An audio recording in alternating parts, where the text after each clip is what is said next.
오늘은 교회에 꼭 필요한 직분자 디도서 마지막을 가지고 오늘 마무리를 짓겠습니다. 직분자는 세상에도 꼭 필요하고 교회도 꼭 필요한 존재가 되어야 합니다. 직분자로 세워진다는 것은 교회만을 위한 게 아니라 세상과 사회를 위해서도 하나님이 사명이 있다는 뜻이죠. 자, 그런 의미에서 직분자를 세우는 것을 통해 교회가 먼저 복을 받고, 그리고 두 번째로 지역과 사회에게도 그게 축복이 되어야 한다는 겁니다. 자, 그냥 교회 안에서 장로님이고 집사님이고 권사님이 아니라 장로와 집사와 권사는 교회를 대표하는 사람으로 지역사회와 사람들과의 관계 속에서도 안 믿는 사람들, 교회 다니지 않는 분들에게도 선한 영향력을 미치는 축복의 통로가 되어야 한다는 것이죠. 자, 그런 의미에서 오늘 디도서 3장을 마무리를 좀 살펴보도록 하겠습니다.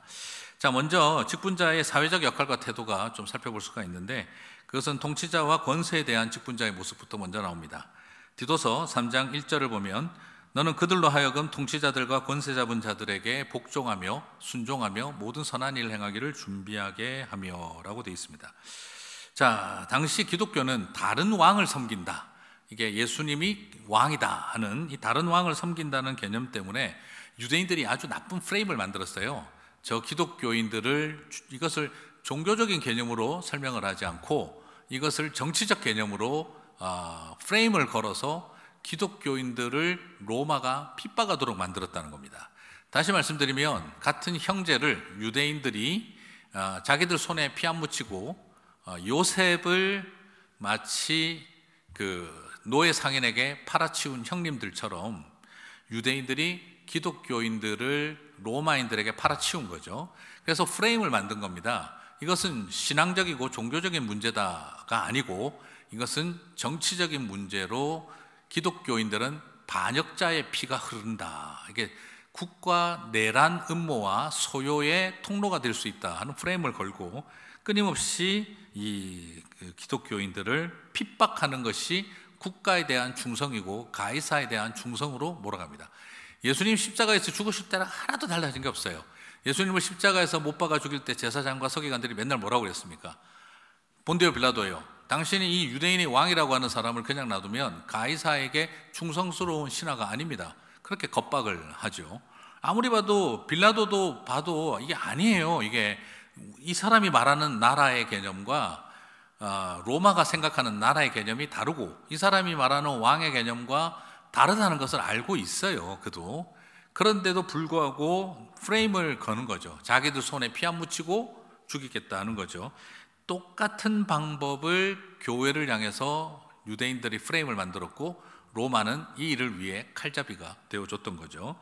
자, 그렇게 해나가면서 계속 핍박이 받다 보니까 이제 유대인들 안에서도, 이 그리스도인들 안에서도 어떤 감정이 생기냐 그러면 악감정이 생기는 거죠. 네, 원래부터 원수는 아니었지만 맞다 보면은 왼수가 되죠. 네, 동네 꼬마들 둘이 붙여놓고 싸움 시켜보세요. 둘이 친구였어요.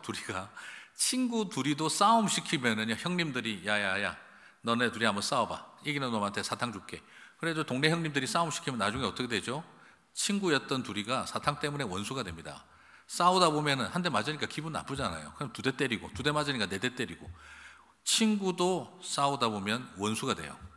사이에서 이간질 시키는 형님들이 아주 나쁜 놈들이죠.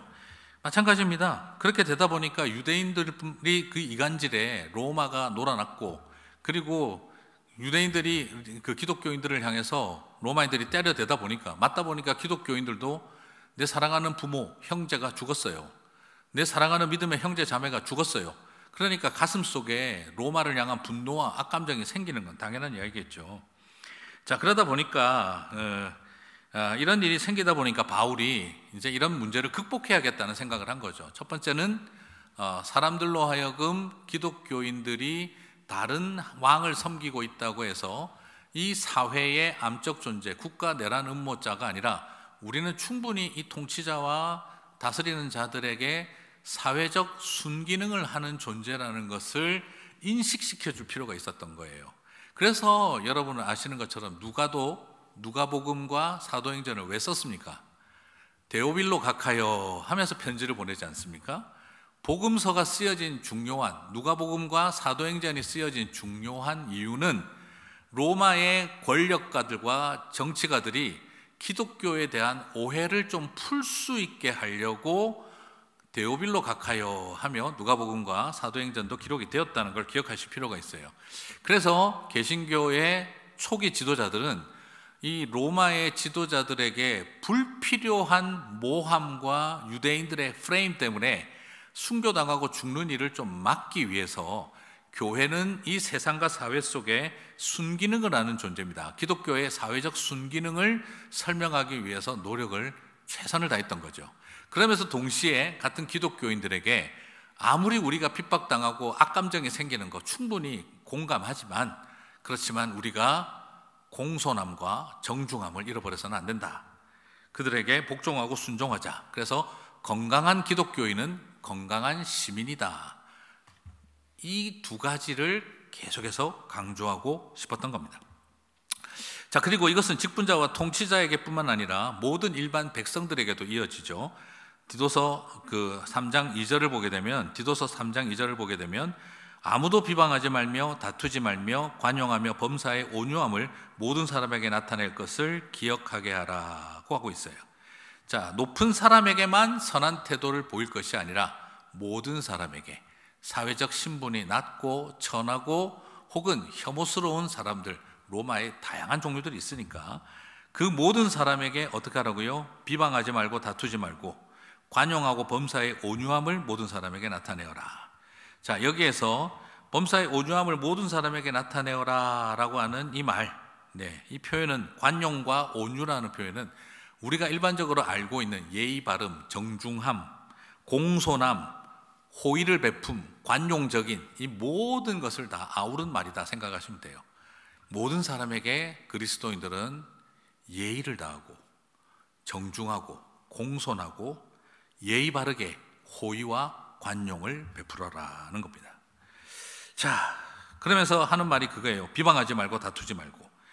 비방은요, 여러분, 이게 뭐냐면 객관적인 사실이 아닙니다. 이건 충고가 아니에요. 비방은요, 충고하고 비방이 뭐가 다른지 아세요? 충고는 내가 저 사람에게, 필요한 사람에게 직접 말해주는 게 충고입니다.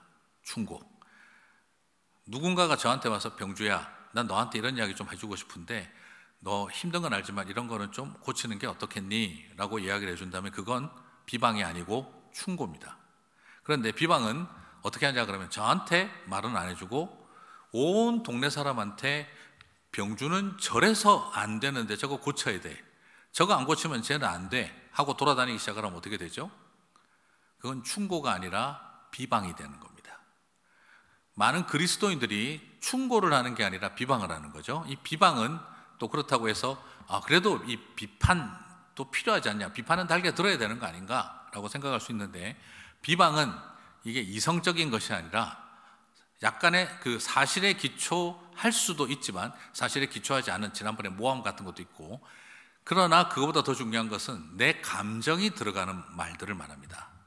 자, 무슨 말이냐면 객관적 사실을 전달하는 게 비방이 아니에요. 비방은 주관적 감정을 실어서 하는 말이 비방입니다. 그렇기 때문에 이 그리스도인들도 비방하는 사람들이 많았다는 거예요. 충고를 하는 게 아니라 온 동네방네 떠들고 다니는 비방, 사실을 정확하게 설명을 하는 게 아니라 내 감정을 덧입혀 씌워서 부풀려서 자기 감정을 표출하는 일이 많다는 거죠. 자, 그렇다고 한다면, 그러니까 이게 말싸움이 될 수밖에 없는 거예요. 말싸움이 될 수밖에 없는 거죠. 자, 비방은 부족하고 잘못한 것을 바로잡아 주는 것이 아니라 부족하고 잘못을 빙자해서 상대를 바로잡아 주는 게 아니라 상대를 무너뜨리고 짓밟는 게 목적입니다. 그래서 비방은 모욕과 모독이 되게 되죠. 세상이 그리스도인들을 비방을 하면은요, 그 세상이 바뀔 리가 있겠습니까? 기독교인들 저 마귀 새끼들 막 이렇게 함부로 비방을 하고, 니네들 옛날 같으면 돌로 다 쳐 죽였어 막 이런 소리를 하면은 이게 사람들을 변화시킬까요? 아니면은 더 큰 언쟁과 분노만 나올까요? 자, 여러분, 우리도 마찬가지 아니겠습니까? 비판은 달게 들어야죠. 비판은 달게 들어야죠. 그러나 비방을 하는 사람이 있다면 귀를 씻어버리라고 해야죠. 듣지 말아야죠. 비판은 달게 들어야 돼요. 그러나 비방은 귀를 씻어버리고 아예 듣지도 말라고 해버리게 되죠. 그렇습니다. 비판은 도움이 될 수 있어요. 충고는 도움이 됩니다.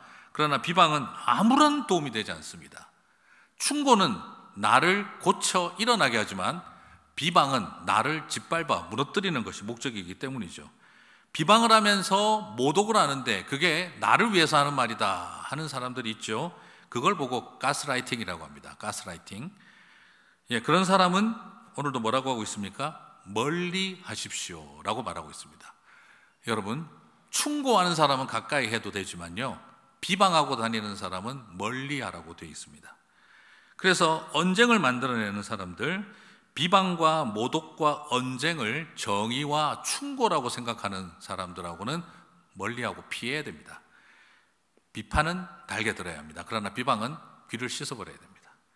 자, 그래서 비판은, 충고는 나한테 와서 하는 것이고 비방은 남들에게 하는 말입니다. 남들에게 한 말을 들어야 할 이유가 없는 것이죠. 마찬가지입니다. 세상도 마찬가지입니다. 세상을 향해 성도들이 비방하면 들을까요? 안 들을까요? 세상을 향해 그리스도인들이 비방하고 언쟁에서 변화가 일어날까요? 안 일어날까요? 아무짝에 쓸모없는 행동이 되는 겁니다. 이 세상 사람들에게 이런 말 들어도 싸다 싶은 죄인에게 비방한다면 세상이 회개하겠습니까? 비방과 모독을 통해 변화되는 사람을 보신 적 있으세요? 배우자에게, 자녀에게, 부모에게, 친구에게 비방해서 변화되는 사람 보신 적 있습니까? 비방하면 절대 변하지 않습니다. 그래서 관용하라고 이야기하고 온유함을 나타내라고 이야기했던 것이죠. 자, 이렇게 이제 그리스도인들은 권세자와 모든 사람들에게는 태도를 가지라고 하는데, 그러면 이제 질문이 생기죠. 그러면 아이고 그래, 너는 얼마나 대단하길래, 너는 얼마나 훌륭하길래 바울을 향해서 디도를 향해 그런 마음이 들지 않겠습니까? 그리고 또 동시에 어떤 생각이 들겠어요? 아유, 사람이 어떻게 그렇게 살 수가 있나, 이게 가능하냐 하는 생각이 들겠죠.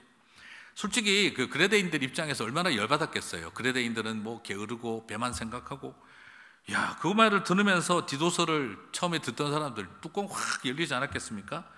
그러면서 오늘 하는 이야기를 들으면서, 그래 바울 너 디도 얼마나 잘하는 거 한번 보자, 뭐 어떻게 하길래 그레데 사람들이 어쩌고 저쩌고 말이야 하면서 막 기분 나쁠 것 같죠. 충분히 이해가 되죠. 그런데 바울은 디도서 3장 3절에서 말합니다. 뭐 그렇다고 우리가 대단한 사람은 아니다 하는 거죠. 우리도 전에는 어리석은 자요, 순종하지 아니하는 자요, 속은 자요, 여러 가지 정욕과 행락에 종노릇한 자요, 악독과 투기를 일삼은 자요, 가증스러운 자요, 피차 미워한 자였으나, 무슨 말입니까? 이 말을 하고 있는 나 바울이나 이 말을 대신 전하고 있는 디도나 우리도 다 똑같은 인간들이다 이거죠. 해 아래 어느 인간이 새롭고 죄인 아닌 존재가 누가 있겠느냐? 나도 사도지만 똑같은 인간이다, 똑같은 죄인이다 라고 자신의 모습을 꺼내놓고 있습니다. 바울은 그것을 두 가지로 정리하죠. 어리석음과 가증스러움. 죄에 빠져있는 죄인들은 두 가지 성격을 갖고 있습니다. 죄에게 잘 속는 어리석은 존재들입니다. 그러면서도 동시에 죄를 가지고 남들을 속이는 가증스러운 짓을 행합니다. 참 신기하죠? 어리버리한데 사악하다 이 말이에요. 어리석은데 가증스럽고 어리버리한데 사악하다 이거죠. 죄에게 잘 속는 어리버리한 존재이면서, 어리석은 자이면서 죄로 남들을 속이는 사악하고 가증스러운 자가 된다는 거죠. 바울은 우리도 똑같은 이런 어리버리고 사악한 자다라고 인정하고 있습니다. 자, 첫 번째 질문에 대한 대답, 니네들은 얼마나 잘나서? 라는 이 질문에 대해서 바울은 답하고 있는 것이죠. 그리고 두 번째 질문에 대한 대답으로서, 그럼 우리가 어떻게 이렇게 살 수가 있나, 거룩하게 살 수가 있나, 이런 우리들이 디도서 3장 4절에서 7절을 보면, 우리 구주 하나님의 자비와 사랑하심이 나타날 때에, 참 귀하죠. 사람 사랑하심이 나타날 때, 우리를 구원하실 때 우리가 행한 바 의로운 행위로 말미암지 않고 오직 그의 긍휼하심을 따라 중생의 씻음과 성령의 새롭게 하심으로 하셨나니, 그리고 우리 구주 예수 그리스도로 말미암아 우리에게 성령을 풍성히 부어주사 우리로 그의 은혜를 힘입어 의롭다 하심을 얻어 영생의 소망을 따라 상속자가 되게 하려 하심이라. 우리 힘으로 됩니까? 안 됩니까? 이런 죄인이, 이런 어리석고 가증스러운 우리가 우리 힘으로 할 수가 없어요. 그런데 디도서 3장 4절에서 7절은 바울이 뭘 말하고 있습니까? 성삼위 하나님이 하신다는 거예요.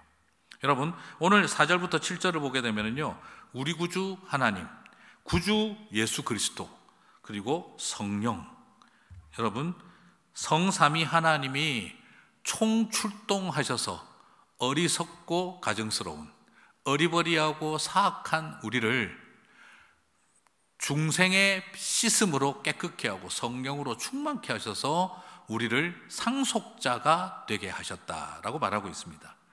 다시 말씀드려서 똑같은 죄인들인 이 어리석고 가증스러운 우리도 구주 하나님, 구주 예수 그리스도, 그리고 성령 하나님으로 인해 우리가 씻음을 얻고 사람 사랑하시는 그 하나님으로 인해 우리가 상속자가 되게 되었다. 우리 힘으로 안 되고 은혜로만 가능하다. 이것을 보여준 것이죠. 이걸 통해서 결국 뭘 약속하고 보여주고 있는 겁니까? 그레데 사람들이여, 그대들도 이 은혜를 누릴 수 있다. 우리가 변한 것처럼, 나 같은 인간도 변한 것처럼 그대들도 변화되게 하실 수 있다. 이것을 약속하신 것입니다. 자, 그러면 이제 이것을 알려주고 난 다음에 바울은 크게 두 번째로 직분자가 교회 안에서 이제 어떤 역할을 해야 되는지 말하며 마무리를 짓고 있습니다. 먼저 직분자들은 마지막으로 권면합니다. 유익한 일과 아름다운 일을 하고 무익하고 헛된 일을 하지 마라. 아름답고 유익한 일을 하고 헛되고 무익한 일을 하지 마라고 하고 있어요. 교회 지도자들은 유익한 일을 추구하고 무익한 일을 멀리해야 합니다. 디도서 3장 8절에서 9절. 8절의 맨 끝절은 이것은 아름다우며 사람들에게 유익하니라고 하고 있고, 9절의 맨 끝쪽은 9절의 맨 끝은 무익한 것이요 헛된 것이라고 말하고 있어요. 자, 유익한 일을 하시고 아름다운 것을 하셔야 됩니다. 직분자들은. 그리고 헛되고 무익한 것을 하지 않았으면 좋겠습니다. 자, 유익한 일은 바로 뭡니까? 하나님을 믿는 사람들이 선한 일과 행실로 살아가는 일에 노력을 하고 최선을 다하는 것, 믿음이 삶이 되는 것, 신앙이 생활이 되게 하는 것, 생활신앙, 신앙생활 똑바로 하고 생활신앙 똑바로 하는 것을 말합니다. 복음을 알고 복음대로 사는 것을 말하는 거죠. 그것이 아름답다. 이 아름답다라는 표현은 조화를 이룬다, 앞뒤가 맞다 이 말입니다. 신앙과 삶이 맞다, 말과 행동이 맞다, 마음속에 있는 것과 겉으로 드러나는 게 같다 이 말입니다. 이게 하모니를 이룬다는 거예요. 그것이 유익하다는 것입니다. 그러면 해서는 안 될 헛된 일들이 무엇입니까? 바로 어리석은 논쟁, 족보, 율법에 대한 다툼, 분쟁, 이 모든 것들은 헛된 것이고 무익하다는 겁니다. 직분자들이 맨날 모여 앉아가지고 편 만들고 내 편 모으고 상호 비방하고 언쟁하고 내가 더 옳고 내가 더 의롭고 이것이 더 완전한 기독교, 완전한 교회를 만드는 길이라면서 맨날 다투고 있는 거, 그걸 보면서 뭐라고 말합니까? 무익하고 헛되다라고 바울이 말하고 있는 거죠. 직분자들이여, 제발 부탁합니다. 아름답고 유익한 일을 하십시오.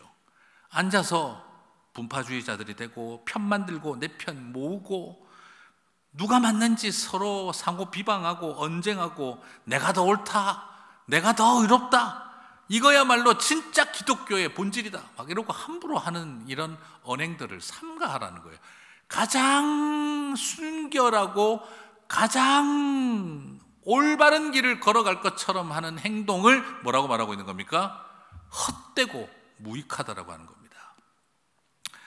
자, 여러분, 문제는 뭐냐 그러면은요, 아름답고 유익한 일은 재미가 없어요. 그런데 놀랍게도 무익하고 헛된 일이 재미가 있어요. 성령님을 통해 있는 이런 일은 재미가 없고 욕망을 토하는 일이 재미가 있거든요. 실제로 그렇습니다. 교회에서 분쟁 생기고 싸울 때 예배 시간 조는 사람이 없어요. 분쟁 난 교회가 기도 시간에 조용히 기도하는 걸 본 적이 없어요. 찬양을 불러도 결기가 넘칩니다. 눈에 총기가 그냥 빵빵빵 넘칩니다. 자, 이런 일들이 생기죠. 그죠? 논쟁, 족보, 율법에 따른 다툼과 분쟁, 이거 하면은 더 열심히 합니다. 자, 그런데 이게 헛된 일인 거죠. 자, 여러분, 달콤한 것은 독이고 씁쓸한 것이 약입니다. 재미없는 일에 최선을 다하고 재미있는 일을 멀리 하셔야 됩니다. 자, 이제 교회 지도자는 성도들의 가정을 파괴하는 파괴자들을 용인해서는 안 됩니다. 3장 10절을 보니까 이단에 속한 사람들을 한두 번 훈계한 후에 멀리하라. 9절에서는 피하라라고 했죠. 이런 사람들을. 그래 10절에서는 이단에 속한 사람을 멀리하라.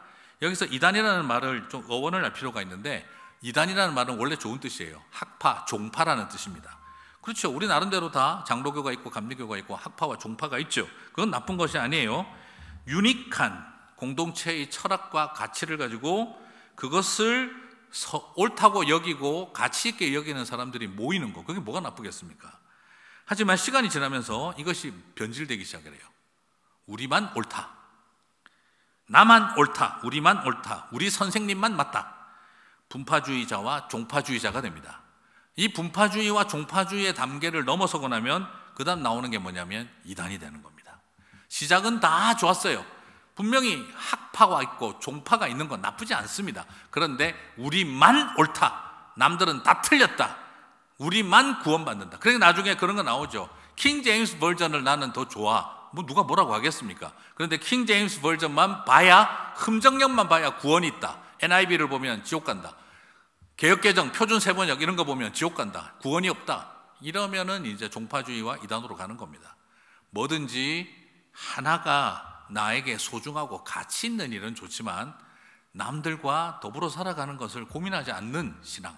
내가 마치 코끼리 다리 붙잡고 코끼리 전체를 다 이해한 것처럼 말하는 행동은 옳다 그르다를 떠나서 오만하고 교만한 것입니다. 편견에 빠진 것입니다. 자, 이단은 말할 수 없고 우리 안에 있는 이 무서운 특징, 독점적 진리관, 이런 것은 어떻게 하라고요? 피하라. 피하라는 것은 아무것도 같이 하지 말라고 하고 있습니다. 자, 마지막으로 교회 지도자들을 이제 향해서 이제 이 직분자들은 어떻게 해야 되느냐? 사역자들의 궁핍함을 없게 하고 돌보고 귀히 여기라고 도전하고 마지막으로 있습니다. 디도서 3장 이제 12절, 13절, 14절을 쭉 보시면 이제 새로운 교법사 세나와 아볼로가 갈 테니 그들을 잘 도와주고 좋은 일에 힘쓰기를 배우게 하라고 하고 있어요. 자, 교법사와 아볼로를 보내니 그들이 궁핍하지 않게 잘 지낼 수 있도록 도우라고 말하고 있습니다. 여러분, 참 안타까운 것은 이런 악한 지도자, 할레파라든지 영지주의라든지 나쁜 지도자들이 오면 제왕처럼 떠받들고 참된 하나님의 종들이 오면 종처럼 취급해버리고, 이게 초대교회 때도 있었던 모습이에요. 함부로 반말 찍찍 던지면서 자기가 계시 다 받은 것처럼, 하나님하고 뭐 직통 계시 받는 것처럼 반말하고 함부로 행동하고 거짓된 가르침을 가르치는 목사와 선생들은 제왕처럼 떠받들고, 교인들이 그 말 한마디면 껌뻑 죽고, 그런데 참된 하나님의 말씀을 전하는 종들이 오면 그냥 완전히 그냥 종놈 취급해버리고 하는 이런 양극단이 존재하는 거죠. 그러니까 거짓 지도자들의 독설과 무당짓이 오히려 더 먹히는 세상이 초대교회도 많았던 것입니다. 그래서 바울이 답답했던 거예요. 참된 종들을 더 귀히 여기라. 그런 독선과 아집과 독설을 뱉으며 자기가 마치 하나님인 것처럼 제왕처럼 구는 사람들을 그 말 듣고 명령대로 살아가고 떠받들고 살아가지 말고 겸손하고 참된 종들을 귀히 여기라는 것입니다.